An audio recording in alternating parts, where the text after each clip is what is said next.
നിങ്ങളുടെ വീടിന്റെ വാഷ്റൂമുകൾ ഇനി ഗ്ലാമർ റൂമുകളാക്കാം സെറ സ്റ്റൈൽ ഗാലറിയിലൂടെ. Sera style gallery near cooperative college, Manjeri.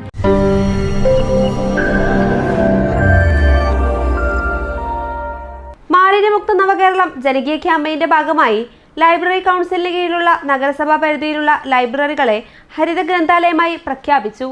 Manjeri public ലൈബ്രറിയിൽ നടന്ന പരിപാടി ചെയർപേഴ്സൺ VM സുബൈദ ഉദ്ഘാടനം ചെയ്തു. മാലിന്യ സംസ്കരണ രംഗത്ത് നടത്തിയ മാതൃകാപരമായ പ്രവർത്തനങ്ങൾ പരിഗണിച്ചാണ് പ്രഖ്യാപനം.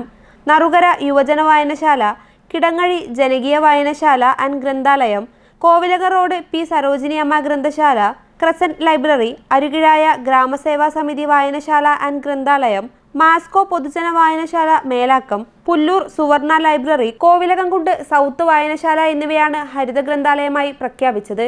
ഇവർക്കുള്ള സാക്ഷ്യപത്രം ചെയർപേഴ്സൺ കൈമാറി. വൈസ് ചെയർമാൻ VP ഫിറോസ് അധ്യക്ഷത വഹിച്ചു. സ്ഥിരം സമിതി അധ്യക്ഷരായ റഹീം പുതുക്കൊള്ളി, യാഷിഖ് മേച്ചേരി, കൗൺസിലർമാരായ Hussain Mechery, Mujeeb Rahman Paretta, clean city manager JA Nujum, library council municipal സമിതി കൺവീനറും ഹരിത ഗ്രന്ഥാലയം റിസോഴ്സ് പേഴ്സണുമായ NT ഫാറൂഖ്, ലൈബ്രറി കൗൺസിൽ സംസ്ഥാന സമിതി അംഗം P Sivakumar, health inspector M Rasheeduddin, public health ഇൻസ്പെക്ടർമാരായ Reji Thomas, Rijul Mohan, C Ratheesh, C Nasaruddin, N Shiji, NC Athira, TK Vismaya, ശുചിത്വ mission young professional PM Sneha, Kerala ഖരമാലിന്യ പരിപാലന പദ്ധതി എഞ്ചിനീയർ സഹദ് മിർസ എന്നിവർ സംസാരിച്ചു.